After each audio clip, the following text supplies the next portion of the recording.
민수기 22장 36절부터 23장 12절까지입니다. 36절을 보면 발람이 발락에게 내가 오기는 하였으나 그래요. 38절을 보면 이제 발락은 발람을 극진하게 환대를 하고 영접을 합니다. 36, 7절이 바로 그거죠. 모압 변경의 끝 아르논가에 있는 성읍까지 그를 영접하고, 보통 외국에서 누가 오면은 대통령이 직접 영접하는 경우는 드물죠. 장관을 보내든지 뭐 차관을 보내든지 그렇게 하는 거죠. 근데 대통령이 직접 하는 경우도 있어요. 그것은 상대방의 상대방 나라의 대통령이 왔는데 그것도 상당히 비중 있는 나라인 경우에는 대통령이 영접하는 경우도 있겠죠. 근데 여기는 지금 일국의 왕이 그 무당 같은 사람 온다는데 국가의 그 국경 끝에까지 간 거예요. 이게 대단한, 그러니까 상대방에게 감동을 주겠죠. 와, 대통령이 여기까지 나를 영접을 와, 뭐 이렇게. 뭐 이때는 대통령은 5년 단임으로 임시직이지만 제가 늘 말하는 것처럼 왕은 그런 거 아니지, 종신직이잖아요. 근데 이 아르논가에 있는 성읍까지 할 때 이 발람이 살던 부돌이라는 곳은 유프라테스 강 근처에 있었어요. 그래서 이 모압 변경인 아르논까지는 지금 현재의 그 미터법으로 650km라고 그래요. 650km면 전주에서 서울까지 한 번 왕복하고 그리고 한 번 더 가는 그 정도 거리를 발람이 온 거고, 왕은 지금 한양에서 저 신의주까지 간 거죠. 그러니까 이 둘의 만남이 얼마나 대단한가 하는 것을 지금 보여주는 거고, 신하들을 2번이나 보낼 정도로 발락이 절박했다. 나중에 보면 11절에 이렇게 말을 해요. 어찌 내게 이같이 행하느냐, 나의 원수를 저주하라고 그대를 데려왔거늘, 이런 말을 해요. 그러니까 발락의 입장에서는 이스라엘을 원수라고 생각을, 이스라엘은 발락을 어떻게 생각했을까? 글쎄요, 발락에 대해서 별 관심이 없겠죠. 원수, 근데 이 둘 사이에 원수진 일이 있었나요? 없었죠. 근데 발락이 혼자 지금 그러는 겁니다. 원수라고. 원수를 저주하라고 데리고 왔다. 그러니까 이제 오니까 이렇게 극진한 대접을 하는 거고, 어찌 내게 오지 아니하였느냐. 첫 번째 불렀을 때는 내가 어찌 그대를 높여 존귀하게 하지 못하여. 이 발락이 볼 때 발람은 돈이나 명예나 대접 이런 걸로 움직이는 사람이다라고 생각을 한 거죠. 또 그 말이 맞고, 모든 인간은 다 돈, 명예, 그 다음에 얼마나 나를 잘 대접해 주는가, 높이는가 하는 이런 걸로 대부분 10이면 9은 다 이걸로 움직입니다. 이걸로 안 움직일 사람이 별로 없습니다. 여러분은 뭘로 움직이시나요? 갑자기 질문해서 죄송하지만 그런 걸로 나를 움직일 수 있다라고 나를 싸구려 취급하는 사람들의 뜻대로 하지 않으셔야죠. 그죠? 그래서 38절이 나온 겁니다. 내가 오기는 하였으나 무엇을 말할 능력이나 자격이 나에게 없다. 하나님이 주시는, 입에 주시는 말씀만 할 뿐이다 라고 대접을 하는데, 이게 이제 어제 말씀에 죽을 뻔했던 경험을 통해서 발람이 깨달은 거예요. 아마 나귀 사건이 없었으면 발람은 이렇게 대답을 못했을지도 몰라요. 2번이나 기도했지만 그거 가지고는 발람이 변하지를 않았어요. 나귀 사건으로 그럼 발람이 변했느냐? 안 변했어요. 나귀 사건을 경험해서 이렇게 말은 했으나 저주하려고 한 거죠. 저주하려고 했는데 하나님이 주시는 말씀, 이 입에다가 넣어주는 말씀이 그게 아니었다. 저주가 아니라 축복이었던 거죠. 그러나 원래는 저주하려고 제단을 쌓은 거예요. 그래서 결국 이 나귀 사건의 목적이 바로 이거, 확실하게 내가 주는 말만 하라 하는 순종에 있었죠. 다시 말씀드리지만 기적은 기적 자체를 경험하는 건 아무 의미가 없어요. 그건 무당들도 경험하는 거예요. 지금 이 발람이 무당이잖아요. 한국의 무당들도 맨날 기적 경험을 해. 지 딴에는 신이 왔다 갔다 하면 이게 기적 경험이죠. 그래서 어쨌다는 거예요. 결국 성경에 나오는 기적의 목적은 사람의 변화에 있는 거죠. 순종에 있는 거고, 기적 체험을 하고 순종하지 않는 사람과 기적 체험이 없는데 순종하는 사람과 누가 신앙인이죠? 후자죠. 그래서 이 확실한 순종을 목표로 나귀 사건이 있었던 거죠. 결국 31장 16절을 가보면 이 발람 사건의 결론이 나와요. 거기는 뭐라고 그러느냐면 발람이 하나님께 버림받는 것으로, 그러니까 하나님의 심판받는 것으로 결론이 나와요. 아무리 하나님이 그 입에 말씀을 주어서 저주가 아니라 축복을 했어도 발람은 근본적으로 하나님의 심판의 대상이지 구원의 대상이 아니에요. 뭐 신을 만나서 대화를, 그래서 어쨌다고? 신을 만나 대화를 했어도 구원받은 사람이 아니야. 이 발람 사건에 제가 계속 지금 강조하는 거죠. 은사는 구원하고 아무 상관이 없어. 무당 새끼에게도 은사는 주셔. 그죠? 그래서 그 은사 가지고 사람 평가하면 안 돼요. 은사는 무당에게도 주는 거예요. 발람. 근데 결과는 뭐예요? 그 발람이 심판받아요. 이 발람의 예언은 다 진실한 예언이에요. 다 맞는 말이고 나중에는 예수님 예언까지 해. 그래도 심판받아. 다 맞던데요. 맞아도 지옥 가는 거예요. 구원은 그런 거고 아무 상관없어요. 구원은 예수 그리스도를 영접하고 그 말씀에 순종하는 거예요. 은사 체험하고는 아무 상관이 없어요. 은사 체험을 제가 폄하하는 건 아니에요. 은사 체험, 구원받은 사람이 은사가 있으면 좋죠. 없으면 없어도 상관없죠. 안 주시는 걸 사람이 받아낼 수 있어요? 그건 가짜요. 사람이 줄 수 있어요? 그건 사기야. 은사는 하나님만 주시는 거예요. 근데 안 주셨어 하나님이. 그렇다고 해서 내가 구원 못 받은 거 아니에요. 성령의 열매가 없으면 구원 못 받은 거예요. 열매를 구하셔야 돼요. 자, 다시. 그래서 그렇게 38절, 40절까지 갑니다. 그리고 41절, 이제 발락과 발람의 만남이 끝나고 이제 새로운 이야기가 시작이 되죠. 근데 그 새로운 이야기가 뭐냐면 그를 인도하여 발락이 발람을 인도하여 바알의 산당에 오르매 발람이 거기서 이스라엘 백성의 진 끝까지 보니라. 아마 산꼭대기에 있었던가 보죠. 그래서 이스라엘 백성의 진 끝까지 봤다 하는 말은 이스라엘이 진치고 있는 전체를 봤다 이런 말이죠. 자, 그런데 여기서 우리가 또 이런 질문을 해볼 수 있어요. 이 사건에 있어서 하나님의 백성 이스라엘이 지금 발락과 발람이 자기들을 저주하려고 이 꼭대기 산에 올라가서 그들을 바라보고 있는 것을 알까요? 어떻게 알았겠어요? 가서 말해주지 않으면. 몰랐을 가능성이 99.99%죠.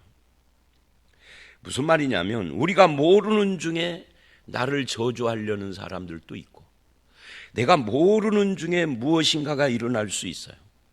그죠? 지금도 똑같죠. 내가 모르는 중에 누가 나를 미워할 수 있고 뭐 좋아할 수도 있지만 지금 여기서는 지금 저주니까 그래도 상관없죠. 내가 몰라도 실제로 저들이 저주하면은 저주가 임할까요? 여러분 이게 보십시다. 결론은 발람이 저주 않고 축복을 했어요. 근데 이걸 뒤집어서 발람이 저주했다고 치자고요. 그러면 이스라엘에게 저주가 임할까요? 그럼 발람이 하나님보다 더 크신 분인가? 발람이 그러면은 신인가? 말이 안 되는 거예요. 그래서 오늘 이 민수기에는 그런 이야기가 안 나오지만 나중에 이제 다른 성경 구약의 다른 곳에 보면은 사람이 저주하여도, 특히 시편 같은 경우에는 인간이 저주하여도 하나님의 저주가 임하는 건 아니에요. 반대의 경우도 마찬가지. 사람이 축복 온다고 그래서 덕담은 되죠. 권사님 복 받으세요 하고, 뭐 요즘은 뭐 축복합니다. 난 요즘 그거 참 마음에 안 들어요. 요즘 하니까 꼰대인지는 몰라도 기도 끝을 왜 예수님의 이름으로 기도합니다 않고 꼭 축복하며 기도합니다를 꼭 할까요? 저의 기독교 신앙 경력에 언제부터 그랬는지는 모르지만 그 전에는 안 그랬거든요. 언제부터 그랬어요. 근데 그런 말을 하기 시작한 시점부터 한국교회는 타락 현상이 보편화됐어요. 그냥 순수하게 하세요. 예수님의 이름으로 기도하라 했으면 그렇게 하세요. 축복자를 넣지 말고. 내가 축복 온다고 저 사람이 축복받고, 내가 권사님 저주 온다고 권사님에게 저주가 임하는 거 아니에요. 제가 목사라 할지라도. 만약에 그렇게 된다면, 내가 저주하는 대로 된다면 내가 신급이지. 착각하지 마세요. 그냥 인간은 인간이야. 그렇게 되지를 않는 거예요. 그러면서 이쪽을 쳐다봤더니 권사님 옛날에 정말 한 15년 20년 전 우리 교회 처음 오셨을 때 저하고 상담했던 기억이 나네요. 아무리 목사가 저주해도 저주가 안 임하고요, 목사가 축복한다고 해서 축복이 임하는 건 아니에요. 덕담이기는 하겠지. 축복한다면 덕담, 기분은 좋겠죠. 하나님 앞에 복받을 짓을 하는 사람과 저주받을 짓을 하는 사람은 그대로 아무리 인간이 말을 해도, 이거 너무 길게 하네. 그러니까 진 끝까지, 그러니까 우리가 모르는 중에 일어나는데 하나님은 그래도 자기 백성과 함께 계시는 거예요. 내가 모르는 중에 일어나도. 이때 밑에 있는 이스라엘은 무엇을 하고 있었을까요? 응? 밑에서 이스라엘은. 자, 이걸 잘 생각을 하셔야 돼요. 지금 민수기서가 진행이 됐어요. 민수기서는 이제 모압 평지까지 딱 왔을 때 산꼭대기에서 무슨 일이 발람과 발락 사이에 일어나는가를 지금 기록하고 있는데, 이때 이스라엘은 밑에서 뭐를 하고 있느냐면 신명기를 하고 있는 거예요. 신명기가 뭐죠? 하나님이 출애굽서부터 이 민수기까지 인도에 오시고 중간에 뭐 출애굽과 레위기에서 율법을 말씀하신 그것을 다시 정리하여서 들려주는, 신명기는 설교거든요. 모세의 설교를 듣고 있었어요, 이스라엘은. 근데 산꼭대기에서는 나를 바라보면서 어떤 놈들이 저주하려고 그래. 그죠? 이 상황을 한번 떠올려 보세요. 그리고 하나님은 우리와 함께 계셔요. 산꼭대기에서 뭔 일이 일어나든 상관, 저기서 축복을 하든 저주를 하든 그게 중요한 것이 아니에요. 하나님이 나와 함께 계셔, 우리와. 그리고 지금 우리는 말씀을 듣고 있는 거예요. 신명기. 신명기는 모세가 모압 평지에서 한 설교거든요. 물론 언약갱신과 함께. 그래서 이걸 모압 언약이라고 그래요. 시내산 언약, 모압 언약. 내용은 같습니다. 장소가 다른 거죠. 이건 2세대니까 1세대들은 싹 죽었고. 이 상황을 보면서 오늘 말씀을 보자고요. 여기 41절에서 23장 1절로 들어가기 전에 바알의 산당에 오름에, 여기에다 밑줄을 하십시오. 바알의 산당. 이게 지금 여기가 장소가 바알 산당이에요. 그리고 이제 41절 그런 다음에 23장 1절 이하를 보십시오. 거기에 보면은 이래요. 발람이 발락에게 이르되 나를 위하여 여기 제단 7을 쌓고 수송아지 7과 수장 7을 준비하소서. 어디서 이걸 한다고요? 발람 산당, 바알 산당에서. 그게 3절까지 쭉 갑니다. 이 발람의 행위를 잘 보십시오. 그리고 3절 발람이 발락에게 이래요. 당신의 재물 곁에 서소서. 나는 저리로 가리이다. 여호와께서 혹시 오셔서 나를 만나시리니 그가 내게 지시하신 것은 다 당신에게 알리리라. 그러니까 여러분, 발람이 말하는 여호와, 이 발람은 여호와를 믿는 존재가 아니에요. 무당 같은 사람이라고요. 그래서 성경에서 누군가가 여호와 하나님 어쩌고 저쩌고 한다 그래서 그 사람을 다 신자라고 말하면 안 돼요. 사울도 여호와를 계속 이야기를 합니다. 그러나 버림받은 자입니다. 그 외에도 많아요. 여호와 쪽 열왕기 상하를 보면, 특히 열왕기 하 쪽을 보면 하나님의 선지자를 비판하는 자들도 다 여호와의 이름으로 합니다. 지금 이 발람도 여호와의 이름으로 이게 이 장소가 중요해요. 바알 산당에서 제단을 쌓았어요. 이게 진실한 신앙, 하나님 신앙이 아닌 걸 보여주는 거예요. 말만 여호와인 거죠. 그리고 4절 이래요. 하나님이 발람에게 임하신. 이게 이제 놀라운 거예요. 제가 그 말 자주 하죠. 하나님은 어디 계신다고요? 아니 계신 것이 없다.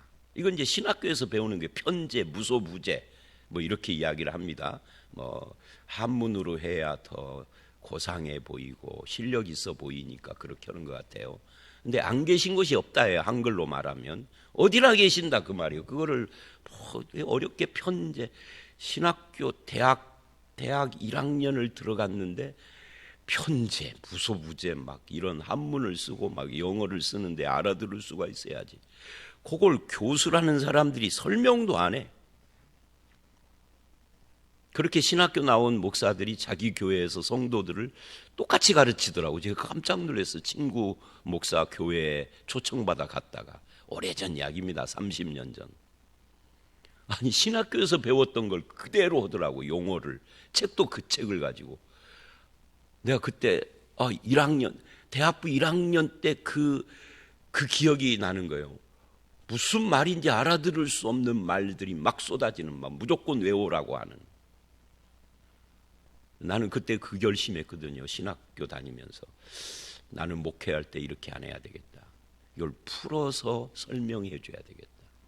쉽게. 어렵게 해야 지적인 것처럼. 또 딴 말 많이 하네. 자, 그래서 4절 제가 뭔 말을 하려고 지금 아니 계신 곳이 없다 이 말을 하느냐면, 하나님은 어디도 계세요? 지금 금산사 대웅전에도 계신다고요. 여기 이 말씀은 바알 산당에도 하나님이 계셔서 거기서 말해. 그럼 바알 신 숭배하는 이 제단과 그 제물을 기뻐하시나요? 아니요. 그들이 드리는 제물 때문에 응답하시는 것이 아니에요. 하나님은 안 계신 것이 없으셔서 말씀하신 것일 뿐이지 이 제물 때문에 혹해서 응답하신 거 아니야. 이거 착각하면 안 돼요. 우리가 드리는 제물로 사람의 마음은 움직일 수 있어도 하나님의 마음을 움직일 수는 없습니다. 우리가 드리는 헌금이 하나님을 움직이는 거 아닙니다. 그러면은 여러분의 내비게이션 지니일 뿐이에요. 그 신은. 지니가 신 이름이잖아요. 그 알라딘의 램프 거인. 하나님을 움직이려고 생각하지 말고 하나님의 뜻에 따라 내가 움직여야 합니다. 그죠? 근데 우리는 거꾸로 해요. 내가 하나님을 조정하고 움직이려고. 내가 바뀌고 내가 변하고 내가 움직이고 내가 순종해야 하는 거예요. 하나님이 내 말에 순종하면 안 돼. 그렇게 하는 순간 그는 지금 거짓에 빠진 거예요. 하나님이 내 기도를 듣고 뭐를 해주셨다, 움직이셨다는 식으로. 아니요. 하나님은 그런 분이 아니에요. 그리고 5절, 이제 하나님이 발람에게 임했어요. 그랬더니 발람이 이래요. 4절에 발람이 아뢰되 내가 7제단을 쌓고 각 제단에 수송아지와 수장을 드려. 그러니까 이 발람이라는 이 친구는 지가 지금 하나님께 이렇게 정성스럽게 제물을 드려서 하나님이 오신 것이라고 착각하는 거죠. 이거 아니다는 거 금방 제가 설명을 한 거예요. 인간의 종교 행위로 하나님을 조종하거나 조정이 아니라 조종입니다. 조종하거나 통제하거나 움직일 수 있는 것이 아닙니다. 하나님은 우리가 부림의 대상이 아니에요. 내가 부리는 자가 아닙니다. 하나님은.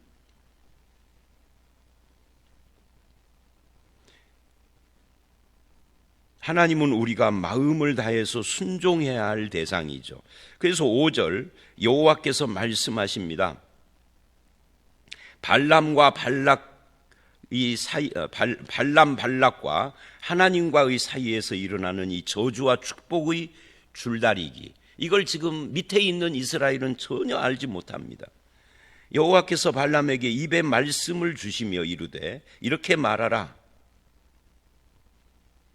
지금 모압 평지 저 아래 산 아래에서는 이런 상황을 전혀 모르고 하나님의 말씀을 듣고 있고 하나님과 언약갱신을 하고 이 신명기의 설교를 듣고 있죠. 즉 이 무슨 말이냐면 하나님은 우리가 모르는 시간에 모르는 장소에서도 은밀한 중에 우리의 삶을 주관하고 계신다. 우리를 돌보고 계신다 하는 것을 보여주고 있는 겁니다. 그래서 뭐를 하는 거죠? 저주를 축복으로 바꾸고 계시는 거죠. 그래서 우리는 이 하나님이 나와 함께 하시고 우리를 지켜주심을 믿어야 하는 겁니다. 내가 무엇인가를 이 발람처럼 하나님을 움직이는 제단을 쌓고 뭔가를 해야 되는 것이 아니에요. 이스라엘은 지금 하나님 앞에서 그런 행위를 하나도 안 했는데 하나님이 지키고 계시는 거죠. 그래서 이제 5절서부터 10절은 발람의 애언입니다. 이 애언은 참된 애언이에요. 애언이라는 것이 은사예요. 근데 이 참된 애언의 참됨, 애언, 은사의 참됨, 애언의 참됨하고 선지자의 참됨은 별개입니다. 가짜를 통해서도 참을 말할 수 있는 것이 하나님의 전능하심입니다. 그죠? 그래서 그거는 저 사람이 애언한 것이 이루어졌느냐 하는 것만으로는 그를 판단할 수 없어요. 하나님이 그를 그렇게 쓴 것이니까. 그의 열매, 이 열매는 애언이 이루어진 걸 열매라고 하지 않아요. 열매는 삶입니다. 그 사람의 인격, 지정의 속에서 이루어지는 그걸로 판단하는 거예요. 쉽게 예를 들면 정명석이나 이재록이가 설교를 기가 막히게 했습니다. 성경을 올바로 아주 정말 기가 막히게 성경적인 말만 했습니다. 근데 그거 끝나고 나서는 여자들을 성폭행합니다. 그 설교가 기가 막히고 성경적이면 참된 목사인가요? 아니다 그 말이에요. 발람의 애언은 참된 애언이지만 선지자 자체는 가짜, 거짓, 무당이다 그 말입니다. 그래서 제가 은사가 아니라 열매다라는 말을 하는 거예요. 열매로 판단하지 은사로 판단하지는 않습니다. 은사는 그냥 쓰시는 거죠. 심지어 22장 41절을 보면 거기에 바알 산당에서도 하나님은 말씀하셨다니까.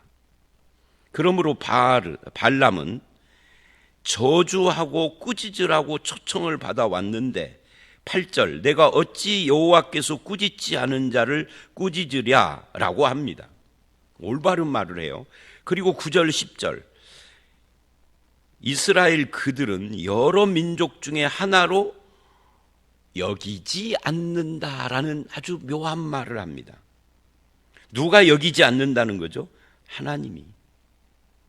세상에는 수많은 민족이 있지만 하나님은 이스라엘을 그 많은 민족 중에 하나로 생각하지 않는다. 모압 너도 한 민족이고 암몬 너도 한 민족이고 나도 나의 민족이 있지만 이런 민족들과 이스라엘은 구별된다 하는 이야기를 발람을 통해서 말씀을 하세요. 이 말은 누가 하는 거예요? 입술은 발람이지만 하나님이 주신 말씀이니까 하나님께서 하시는 거죠. 이거를 출애굽기 19장 5, 6절에서는 암서귤라, 즉 내 백성이란 말이죠. 하나님이 나의 보배로운 백성이라는 말이에요. 그러니까 하나님의 보배로운 구별된 백성이 바로 이스라엘이다 하는 것을 이 거짓 선지자라고 말하는 것도 부끄러워 이 무당을 통하여서도 하나님이 확인을 하시는 거예요. 이거를 나중에 이스라엘이 알았고 그래서 모세를 통하여서 민수기를 기록했겠죠.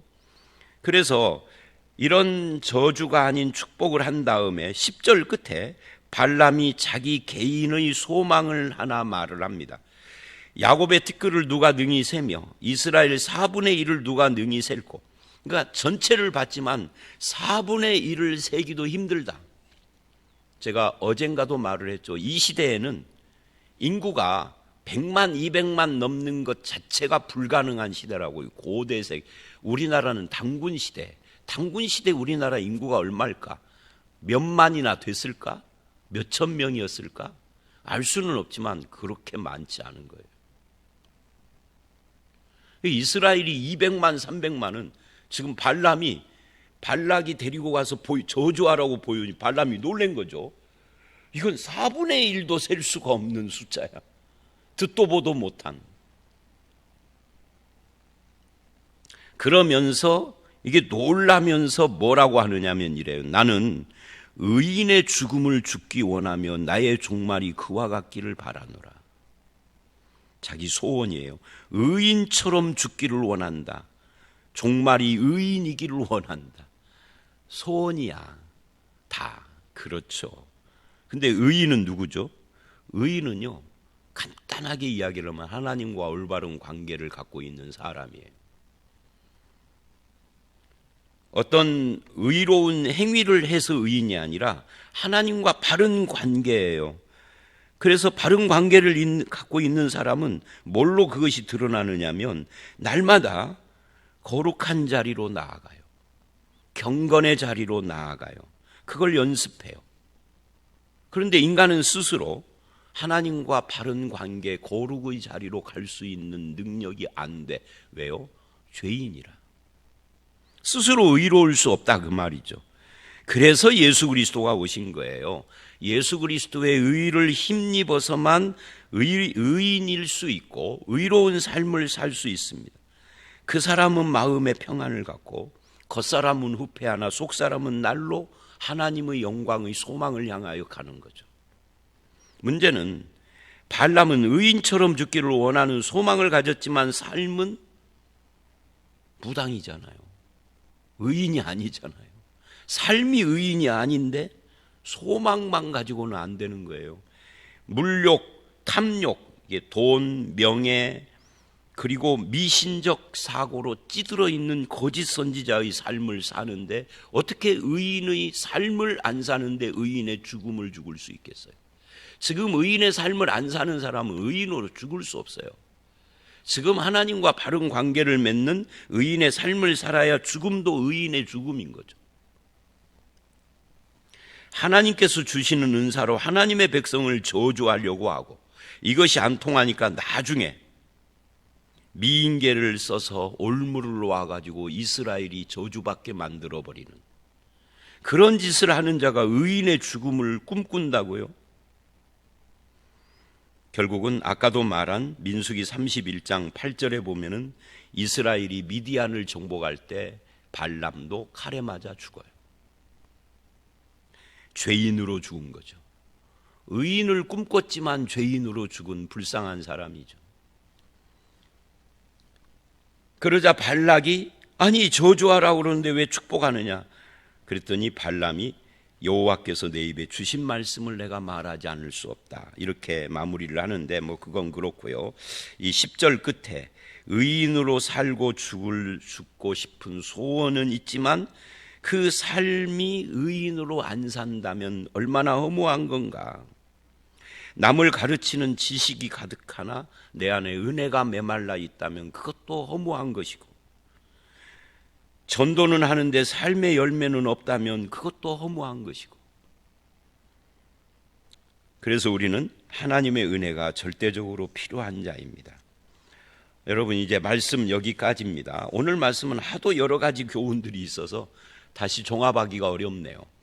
이 발람 산당, 바알 산당에서도 거기도 계시는 하나님, 거기서도 말씀하시는 하나님, 재물 때문에 움직인 것이 아니라 발람을 저지하려고 오신 하나님, 의인으로 죽기 원하나 의인으로 살지 않는 자, 말은 하고 소원은 있지만 삶이 없는 자,